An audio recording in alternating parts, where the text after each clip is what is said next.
ரெண்டு நாடு, ஒன்று ஈரான், இன்னொன்று இஸ்ரேல். ஒரு காலத்துல ஒன்னா கை கோத்து இருந்தவங்க ரெண்டு பேரும் இன்னைக்கு இந்த உலகத்தை அழிக்கக்கூடிய போரோட விளிம்புல நின்றுட்டு இருக்காங்க. இந்த போருக்கான முதல் பொறி எங்கிருந்து ஆரம்பிச்சிருக்கு? இது 1800 காலகட்டம். இன்னைக்கு ஈரான் அழைக்கப்படுற நாடு அன்னைக்கு பெர்சியாங்கிற பேர்ல இருந்துச்சு.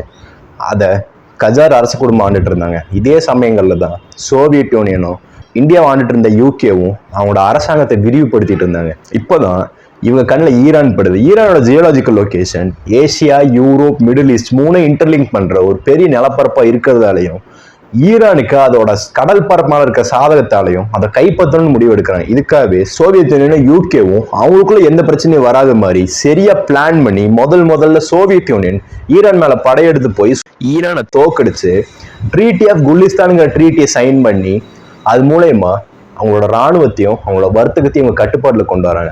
அடுத்து கொஞ்ச நாள் கழிச்சு ஈரான் எதிர்த்தாக்குதல் பண்ணப்போ துரதிருஷ்டவசமா அதுலயே அவங்களோட தோக்கடிச்சு அவங்களோட கடல் பரப்பு மொத்தமா அவங்களோட கட்டுப்பாட்டில் கொண்டு வராங்க.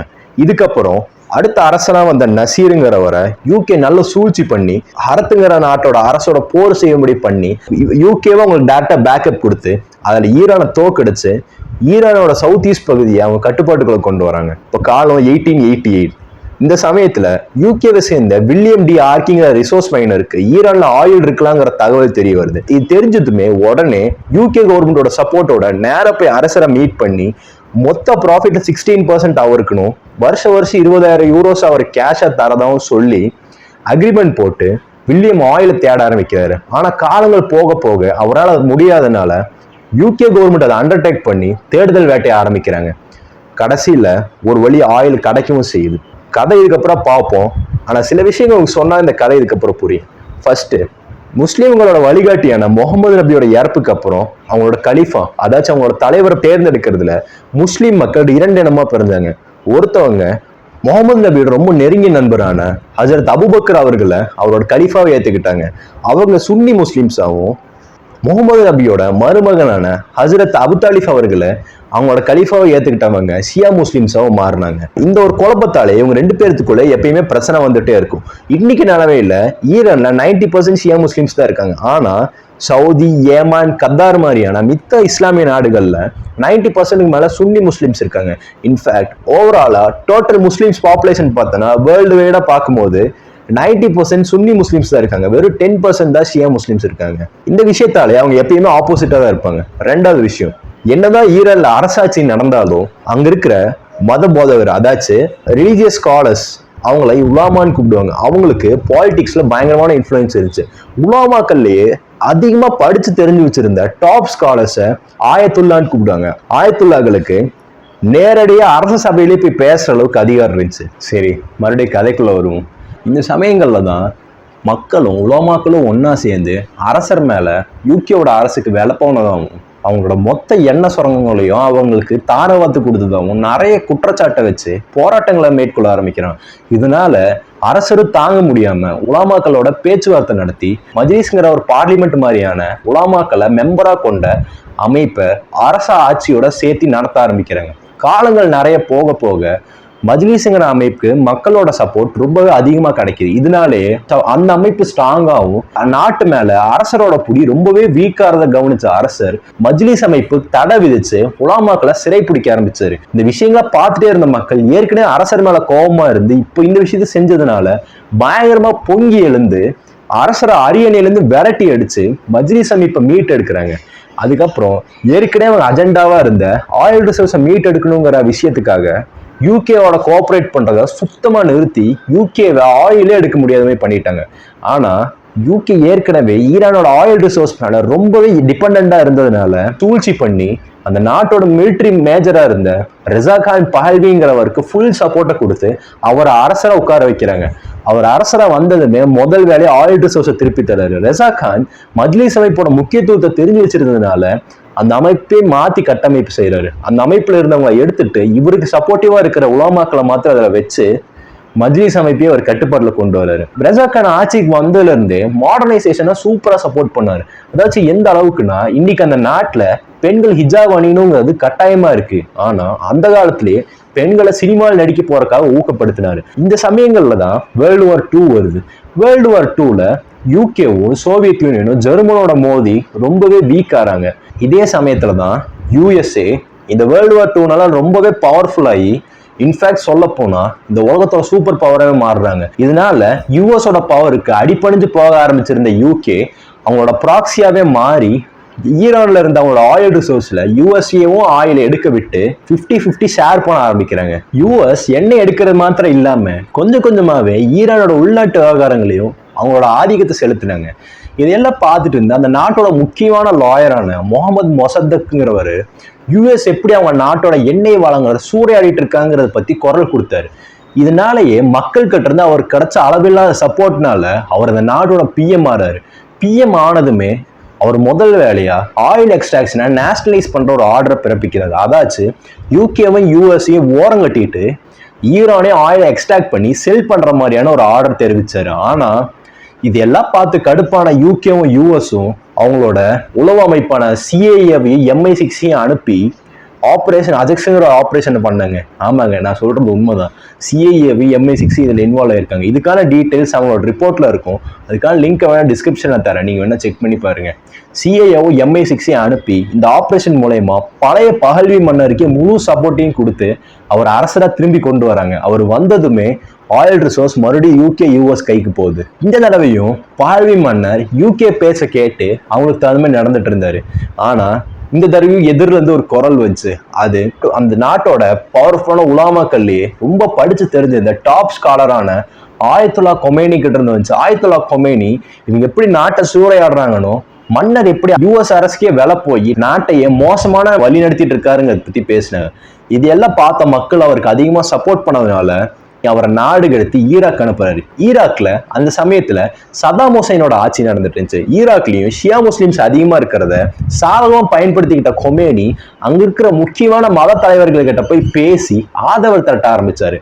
அதே மாதிரி அங்கேயும் போய் நிறைய புரட்சிகரமா யூஎஸ் பத்தியும் அவங்க பண்ற அட்டூழியங்களை பத்தி பேசிட்டு இருந்தாரு. இந்த ஸ்பீச்சஸை டேப் ரெக்கார்டிங் பண்ணி ஈராக்ல இருந்து ஈரானுக்குள்ள ஸ்மகிள் பண்ண ஆரம்பிச்சாங்க. இந்த டேப்ஸை கேட்ட மக்கள் இதனால பயங்கரமா மோட்டிவேட் ஆகி பெரிய லெவல்ல அதிகமான கான்ஃபிளிக்ஸையும் கிளர்ச்சிகளையும் பண்றாங்க. இதனாலேயே அரசர் கடுப்பாயி எங்கெங்கெல்லாம் போராட்ட பிரச்சனை நடக்குதோ அங்கெல்லாம் மிலிட்டரி அனுப்பி இந்த பிரச்சனைகளையும் போராட்டங்களையும் அடக்க பார்க்கிறார். ஆனா எவ்வளவுதான் அவர் அனுப்பிச்சு மக்களை கொண்டு குவிச்சாலும் போராட்டங்களை வலுக்க ஒரு கட்டத்துக்கு மேல இந்த விஷயம் அரசோட கையை மீறி போகுது.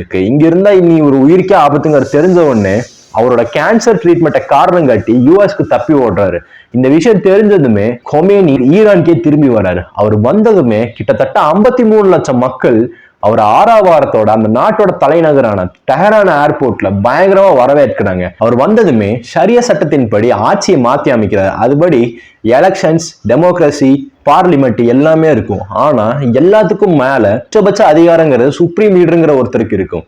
அந்த சுப்ரீம் லீடருங்கிற பதவியில தன்னைத்தானே அமர்த்திக்கிட்டாரு. இதுக்கப்புறம் அவரு இஸ்லாமிக் ரெவல்யூஷன் ஃப்ரண்ட்ங்கிற ஒரு படை அமைப்பை உருவாக்குறாரு.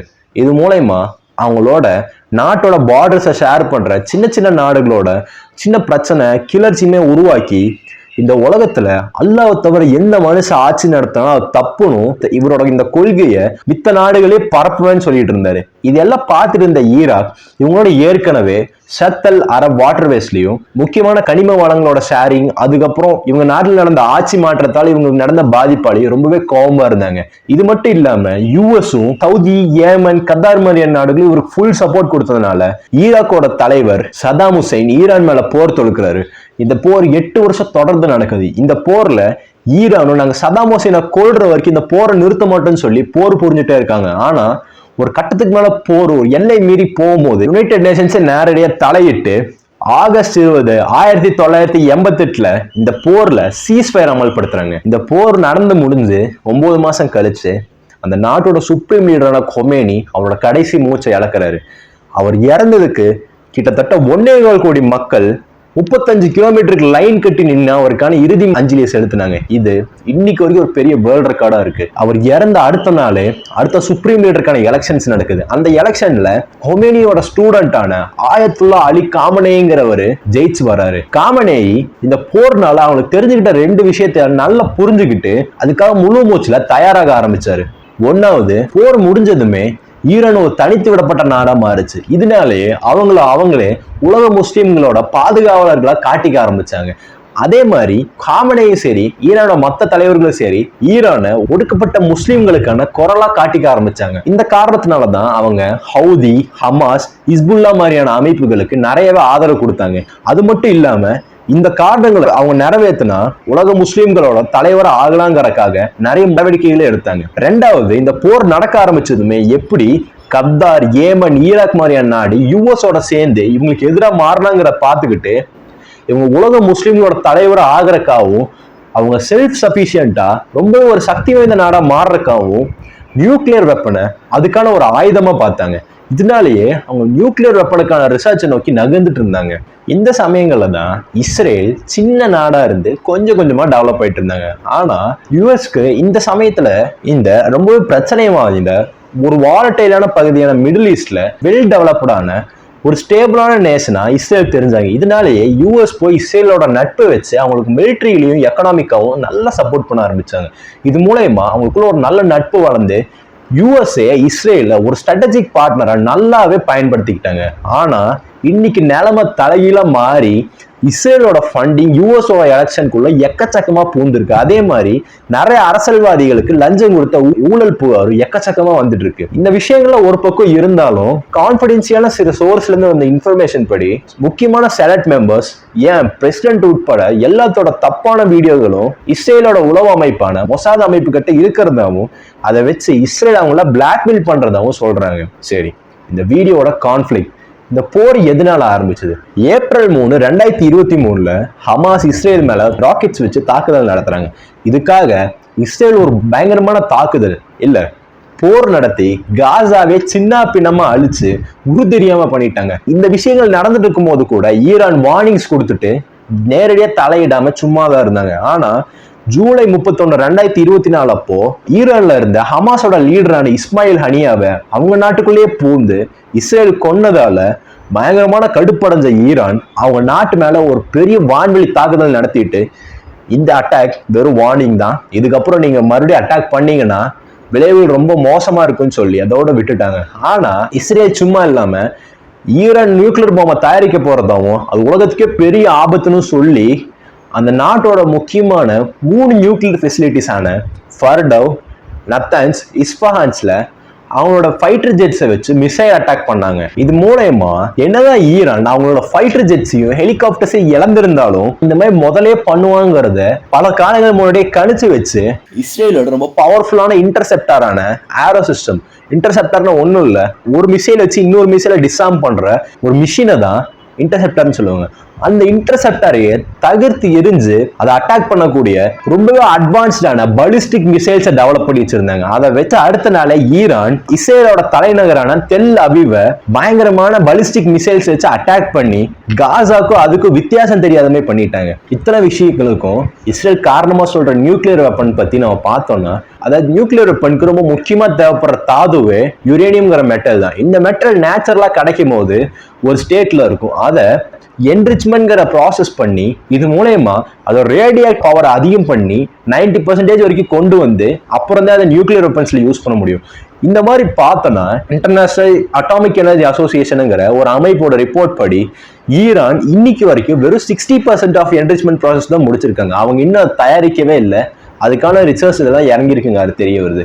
ஸோ இந்த ஈரான் இஸ்ரேல் போரை பற்றி நீங்கள் என்ன நினைக்கிறீங்க? உங்கள் கருத்துக்களை கமெண்ட்ஸில் சொல்லுங்கள். அண்ட் இந்த மாதிரி இன்ட்ரெஸ்டிங்கான கண்டென்ட்காக நம்ம சேனலை சப்ஸ்கிரைப் பண்ணி வீடியோ லைக் போட்டுக்கோங்க. அப்புறம் என் இன்ஸ்டாகிராம் பேஜுக்கான லிங்க்கை டிஸ்கிரிப்ஷனில் தரேன், போய் ஃபாலோ பண்ணிக்கோங்க. தேங்க்யூ.